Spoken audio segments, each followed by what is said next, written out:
नमस्कार, मैं हूं आपके साथ अनुराग मुस्कान। सोने से पहले जाग जाइए, अपनी आवाज को अंजाम तक पहुंचाने के लिए घंटी बजाइए। नंबर आप जानते ही हैं, 8422840000। इस नंबर पर जैसे ही आप मिस्ड कॉल देते हैं, आपको एक मैसेज मिलता है। मैसेज में एक लिंक होता है। लिंक को जैसे ही आप छूते हैं, उसे क्लिक करते हैं, आपको वीडियो रिकॉर्ड करने का ऑप्शन मिलता है और वीडियो मैसेज आप रिकॉर्ड करके हमें भेजते हैं, जिसे हम रोज अपने कार्यक्रम में दिखाते हैं।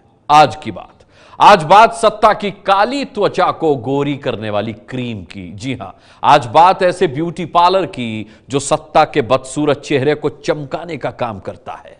आम आदमी की बेनूर जिंदगी को रगड़कर झूठी चमक देने वाले चालबाज लोशन के दर्शन कराएंगे आपको। जी हां, आज आप देखिए सरकार कैसे गलत चीजों की आड़ में सही मुद्दों को छिपा ले जाती है। आपको डंके की चोट पर ठगने वाले सत्ता के ब्यूटी पार्लर की घंटी बजानी है। रिपोर्ट देखिए, मत चूकिएगा, घंटी बजा दीजिएगा।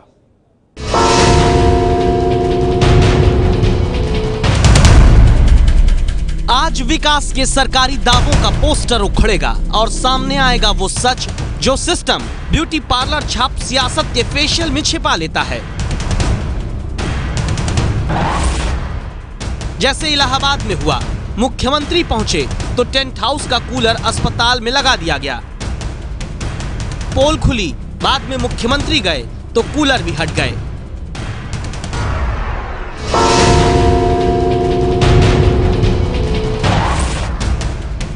आज आप देखेंगे देश में सीढ़ी पर चढ़ी डिजिटल क्रांति के विकास को, जहां केंद्र के मंत्री एक अदद नेटवर्क के लिए सीढ़ी पर चढ़कर फोन लगाते मिले और सरकारें सिर्फ नारों का पाउडर छिड़ककर चेहरा चमका देती हैं। मेरे को ये छत पे चढ़ा दिया, इन छत पे क्या पेट पे चढ़ा दिया।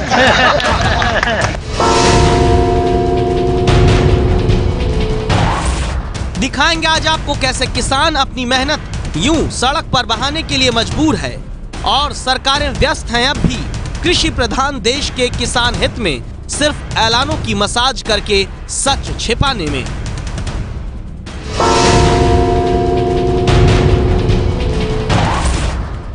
चुल्लू भर पानी तलाशना होगा आज नेताओं को, क्योंकि विकास का बहुत पथरीला चेहरा आप देखेंगे, जहां आम आदमी को अपनों का शव ले जाने के लिए एम्बुलेंस तक सिस्टम नहीं दे पाता।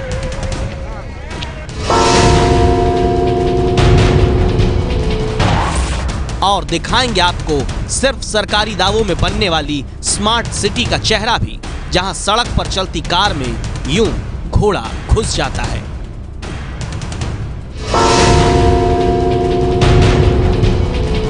इसीलिए हम कह रहे हैं ये ब्यूटी पार्लर छाप विकास है, जहां सच छिपाने के लिए कभी आंकड़ों का फेशियल नेता करते हैं तो कभी सिर्फ शुरुआती काम का पाउडर छिड़ककर विकास का चेहरा चमका बताते हैं। लेकिन असलियत में विकास का रूप रंग नहीं बदलता। आज आपको ऐसे ब्यूटी पार्लर छाप विकास की घंटी बजानी है।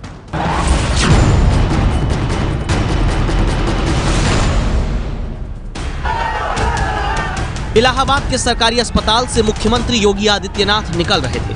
समर्थक प्रदेश में विकास की इमेज नारेबाजी करके चमका रहे थे, लेकिन जो छिप गया उसे देखने के लिए थोड़ा पीछे चलिए। जब इलाहाबाद के सरकारी अस्पताल में दौरा करने मुख्यमंत्री आदित्यनाथ पहुंचे थे तो दिखाया गया कि मरीजों को सिस्टम कैसे सहूलियत की ठंडी हवा में रखता है। लेकिन जैसे ही योगी आदित्यनाथ के जाने के बाद इन कूलर पर चिपकी जूनियर डॉक्टर वाली ये पर्ची फाड़ी गई, विकास की पोल उधड़ गई। पता चला योगी आदित्यनाथ के दौरे से पहले जायसवाल टेंट हाउस से लेकर 20 कूलर अस्पताल में मरीजों के लिए लगा दिए गए थे। बहुत गर्मी थी, उनके आने से जो है कूलर वूलर की व्यवस्था कर दी गई है, जिससे थोड़ा रिलैक्स हो गया है। कल लगा है तो कल ही भर्ती हुई यहाँ पे, और जब नाम सुना गया कि यहाँ सीएम जी आ रहे हैं तो यहाँ कूलर सेट करने लगे। यानी यहाँ किराए पर आया विकास दिखाकर इमेज चमकाई जा रही थी। इसी ब्यूटी पार्लर छाप विकास की तो घंटी बजानी है, क्योंकि सच्चाई क्या है हम बताते हैं। WHO के तय मानकों के मुताबिक प्रति 1000 मरीज पर एक डॉक्टर होना चाहिए। उत्तर प्रदेश में 19,409 मरीजों के लिए सिर्फ एक डॉक्टर है। उत्तर प्रदेश में 18,182 डॉक्टरों के पद स्वीकृत हैं, लेकिन अब तक 7,327 डॉक्टरों की पोस्ट खाली पड़ी है।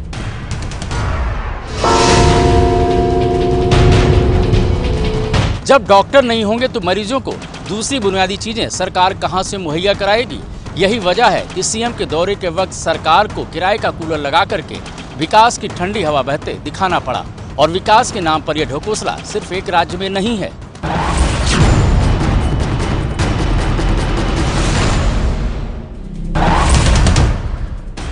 आम आदमी, गरीब आदमी के लिए सीना फाड़कर अपना सब कुछ देने की बात करने वाली सियासत आखिर देती क्या है?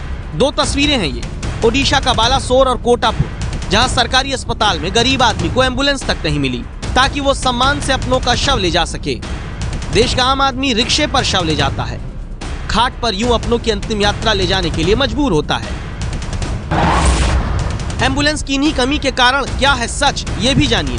देश में सड़क हादसों में जख्मी 11% से 49% लोग ही एम्बुलेंस से अस्पताल तक पहुंचाए जा पाते हैं, जबकि चीन में सड़क हादसे में जख्मी 75% लोगों को एम्बुलेंस से ही पहुंचाया जाता है।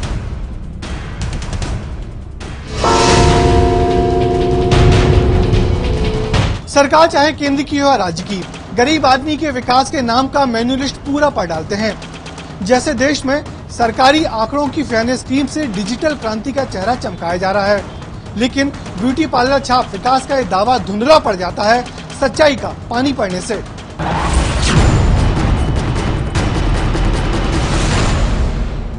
हाँ, सीएम साहब, मैं अर्जुन देखभाल बोल रहा हूँ। नमस्कार, मैं धोलिया गांव आया हुआ हूँ, डुमरगढ़ के पास। और यहाँ एएनएम सेंटर नहीं है। मेरे को ये छत पे चढ़ा दिया, इन्होंने छत पे क्या पेट पे चढ़ा दिया। यहाँ से फोन कर रहा हूँ, ये टेम्परेरी खोल देना एक एएनएम सेंटर। कल से ही कोई नर्स लगा देना, टेम्परेरी जगह दे देंगे और एक बार खोल देना, बाकी रेगुलर अपन बजट में कराएंगे, ठीक है। दावे नहीं, आज हकीकत देखिए। राजस्थान के बीकानेर में केंद्रीय मंत्री अर्जुन राम मेघवाल को जनता की समस्या दूर करने के लिए जब एक फोन मिलाना था तो नेटवर्क सीढ़ी पर चढ़कर तलाशना पड़ा। ये हाल है देश में डिजिटल क्रांति का। और सरकार कहती है कैशलेस हो जाओ। सच्चाई यह है कि 2012 में 2.5 लाख ग्राम पंचायतों को इंटरनेट से जोड़ने का जो लक्ष्य मनमोहन सिंह की सरकार ने 2012 में रखा था, उसी लक्ष्य को पूरा करने के लिए मोदी सरकार अभी 2018 का वक्त देती है, जबकि 31 मार्च 2017 तक सिर्फ 17,918 ग्राम पंचायत में ही ब्रॉडबैंड कनेक्टिविटी पहुंची है।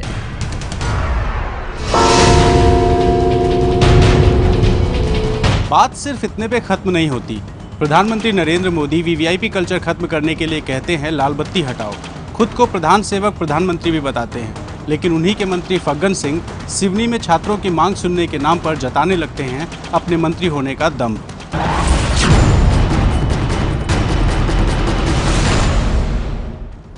देखिए, ये बात देखिए, हम लोग भी आखिरी नेताओं में से है। हम लोग भी कई की चमड़ी चीख के यहाँ तक पहुंचे। हम कोई ऐसी भूखड़ में नहीं आए। और प्रधानमंत्री कहते हैं एवरी पर्सन इज इम्पोर्टेंट, और उनके मंत्री छात्रों की मांग सुनने के नाम पर धमकाते हैं।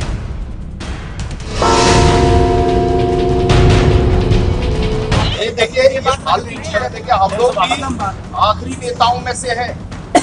हम लोग भी कई की चमड़ी चीख के यहाँ तक पहुंचे। हम कोई ऐसी भूखड़ में नहीं आए। क्या आप भी हमारी बात से इत्तेफाक रखते हैं?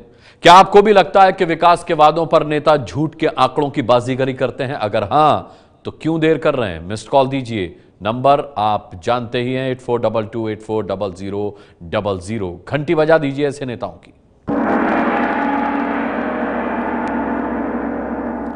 जैसे एक सवाल आप पूछेंगे कि नेताओं से कि किसान की कर्ज माफी हुई क्या?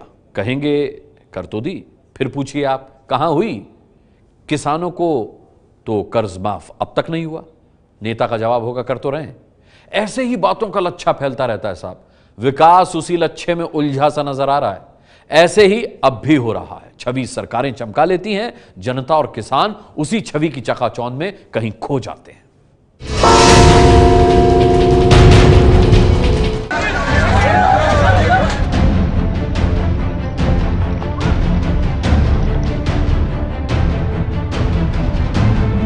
देश के दो बड़े प्रदेशों मध्य प्रदेश और महाराष्ट्र का किसान अपने हक के लिए अपनी ही उपज को यूं बर्बाद करने के लिए मजबूर हो गया। और किसानों के हित पर चेहरा चमकाने वाली सरकारें सिर्फ बातों का फेशियल कर रही हैं। जैसे इन दो मुख्यमंत्रियों के बयान सुनिए।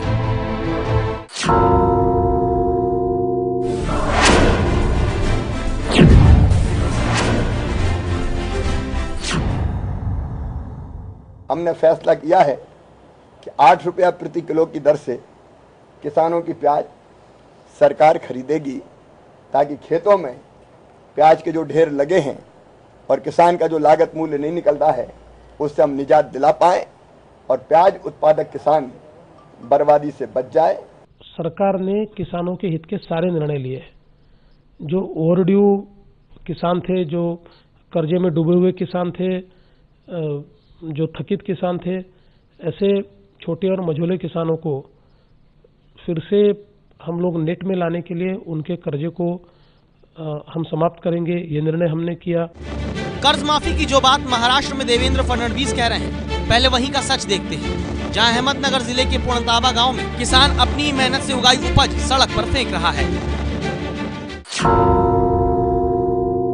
यहाँ पर प्याज फेंक कर यहाँ पर देखिए आंदोलन ये सभी पूर्णताबा गांव के लोग यहाँ कर रहे हैं। आप देखिए यहाँ पर ये प्याज फेंका जा रहा है, अपने खेत में उगाया ये प्याज यहाँ पर आप सड़क पर फेंका इन्होंने और नारेबाजी यहाँ पर चल रही है। इसी तरह की तस्वीरें 1 जून से हम पूरे महाराष्ट्र में देख रहे हैं, जहाँ पर अपनी खेत में उगाया जो अनाज है, जो सब्जियां हैं, फल हैं, वो किसान सड़क पर फेंकता है और प्रदर्शन करता है।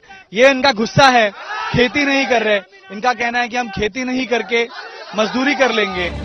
किसान की मेहनत यूं कार, ट्रक, बस के पहियों तले कुचली जा रही है, क्योंकि ये किसान पूछते हैं कहाँ है सरकार का कर्ज माफी वाला वो वादा जो किया गया था। अब यहाँ किसान खेती छोड़कर मजदूरी करने की बात कहने लगे हैं।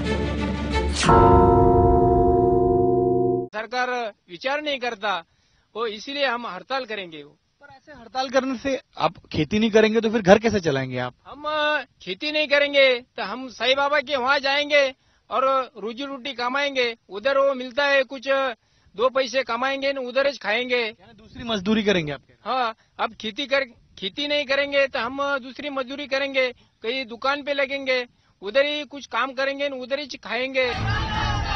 कृषि प्रधान देश के मजबूर किसान कोई धमकी नहीं दे रहे, अपनी मजबूरी कह रहे हैं। सच्चाई भी है। NSSO के आंकड़ों के मुताबिक देश में 52% किसान कर्ज के बोझ तले दबे हैं। CSDS के एक सर्वे के मुताबिक 76% किसान खेती छोड़कर मजदूर बनने को तैयार हैं। रोज देश में 2035 किसान खेती छोड़ रहे हैं। महाराष्ट्र के किसान 5 दिन से हड़ताल पर हैं। हड़ताल करने वाले किसान दुग्ध उत्पादन क्षेत्र के भी हैं। नासिक में जब ABP न्यूज संवाददाता गणेश ठाकुर पहुंचे तो वहां यूं किसान अपना दूध जानवरों को पिलाकर बाकी बचा खेत में फेंकते नजर आए। यहाँ किसान राव साहब बताते हैं सरकार कैसे इनकी अनदेखी कर रही है। यहाँ पे हम गवर्नमेंट के लिए ये मैसेज दे रहे हैं कि किसान के लिए तो सोचना चाहिए, और या दूध जो किसान है दूध का कमाते बनाते उनके लिए तो कुछ ना कुछ करना चाहिए। कम से कम 50 रुपए लीटर भाव देना चाहिए, क्योंकि हमें 40 रुपए तो दूध बनाने के लिए प्रोसेस लगती है, तो 2-4 रुपए तो हमें मिलना चाहिए कम से कम। क्या तो यही हमारी मांगे है कि जल्द से जल्द महाराष्ट्र सरकार हमारी मांगे सुने। नागपुर में किसान संगठन से जुड़े लोग दूध सड़क पर बहा दे रहे हैं। कहते हैं सरकार कुछ नहीं कर रही।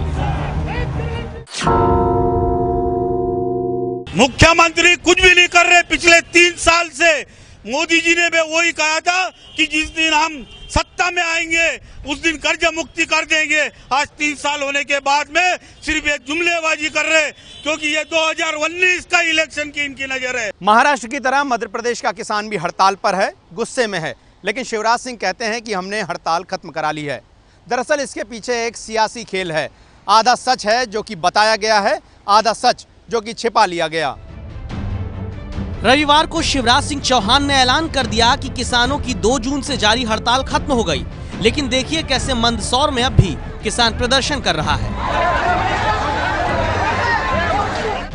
दरअसल रविवार को शिवराज सिंह चौहान ने बीजेपी और संघ से जुड़े किसान संगठन संग बैठक की।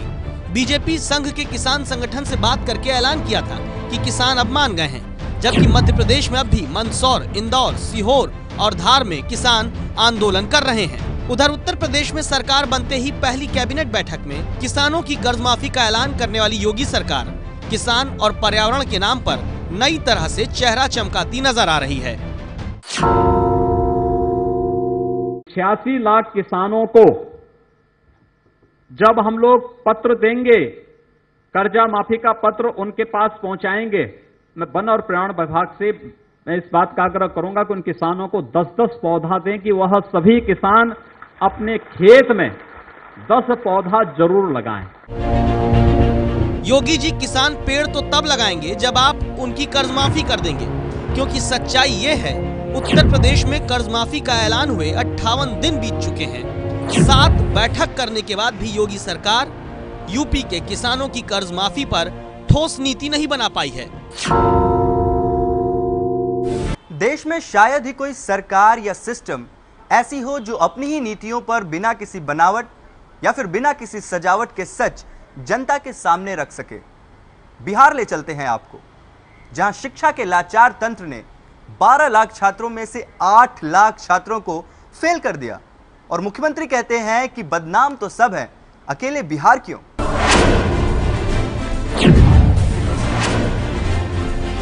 बिहार की छवि को बिहार के बाहर खराब करने में बिहार के बाहर के लोगों की भूमिका नहीं, बिहार के अंदर के लोगों की ही भूमिका है। वो इस प्रकार से करते हैं। बताइए ना कि आप में से कितने लोग जानते हैं अभी क्या हुआ तमिलनाडु में? हरियाणा का लड़का जो तमिल पढ़ा है, एक्स्ट्रा लैंग्वेज या जो जिस तरह से भी पढ़ा है, वो वहां के एक परीक्षा में किस प्रकार से पास किया सबसे अधिक संख्या में, और उसके बाद उसकी सीबीआई इंक्वायरी हो रही है। तो ऐसा नहीं है कि कोई इस तरह की बात और ऐसी घटनाओं को अंजाम देने वाले तरह तरह के लोग समाज में। छवि की ही चिंता में तो डूबी हैं सरकारें और सिस्टम, वरना नीतीश कुमार जिन्होंने शराब बंदी के मुद्दे पर अपनी छवि चमकाई, अच्छी बात है, लेकिन शिक्षा तंत्र का जो कबाड़ा बिहार में हुआ उसकी जवाबदेही से क्यों बचते हैं? जो बिहार देश का ऐसा राज्य है जहां साक्षरता सबसे कम है, उस बिहार में सरकार एक परीक्षा भी ठीक से क्यों नहीं करा पाती? शराबबंदी के लिए जितना यंत्र और तंत्र नीतीश कुमार ने लगाया, बच्चों के भविष्य के लिए उतनी मेहनत क्यों नहीं? यानी हर कहानी यही कहती है कि देश में विकास के चेहरे पर सच्चाई के मुहासों को आंकड़ों की बाजीगरी के फेशियल से, अधूरे तस्वीरों के मसाज से, नए नए नारों की फेयरनेस क्रीम से सरकारें छिपाती हैं, और ऐसे ब्यूटी पार्लर छाप विकास की घंटी बजाना जरूरी है। जब सरकारें झूठे वादों के श्रृंगार और सिर्फ अधूरी तस्वीर के फेयरनेस क्रीम से विकास का चेहरा चमकता हुआ दिखाती हैं, तो उन्होंने आज किससे सीख लेनी चाहिए, ये भी उन्हें और आपको बता देते हैं। सरकारों को सीख लेनी होगी इसरो से।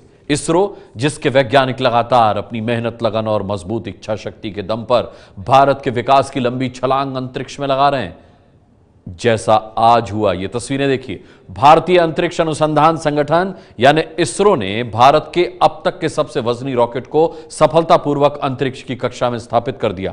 करीब 200 हाथियों जितने वजन वाला यह रॉकेट पूरी तरह स्वदेशी है। इस रॉकेट के जरिए भारत ने पहली बार 3136 किलो का सैटेलाइट जो अंतरिक्ष में भेजा है। आप देख रहे हैं, अब तक भारत बिना दूसरे देशों की मदद के 2300 किलो से ज्यादा का भारी सैटेलाइट नहीं भेज सकता था। इसरो की यह कामयाबी आने वाले वक्त में आम लोगों की जिंदगी में बड़ा बदलाव लेकर आएगी। जीसैट 19 सैटेलाइट जब काम करना शुरू कर देगा तो इसका सबसे बड़ा फायदा होगा भारत में इंटरनेट की सुपर फास्ट रफ्तार, आपके स्मार्टफोन पर तेज स्पीड वाला डेटा, गांव-गांव को इंटरनेट से जोड़ा जा सकेगा। आगे बढ़ते हैं।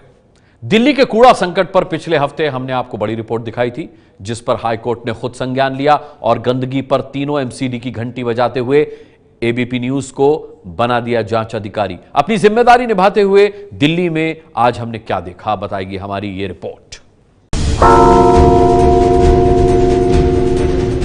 सुबह 8 बजे की ये तस्वीरें पुरानी दिल्ली के तुर्कमान गेट के एलएनजेपी कॉलोनी के बाहर मेन सड़क की हैं। कंटेनर कूड़े से भर चुका है और कूड़ा अब सड़क पर फैल रहा है। इलाके के लोगों से हमने बात की तो पता चला कि 2 से 3 दिन में यहाँ से कूड़ा उठ रहा है। हालांकि पुरानी दिल्ली के चांदनी चौक, जामा मस्जिद, फतेहपुरी चौक, अजमेरी गेट जैसे इलाकों में घूमने पर हमें सफाई होती दिखाई दी।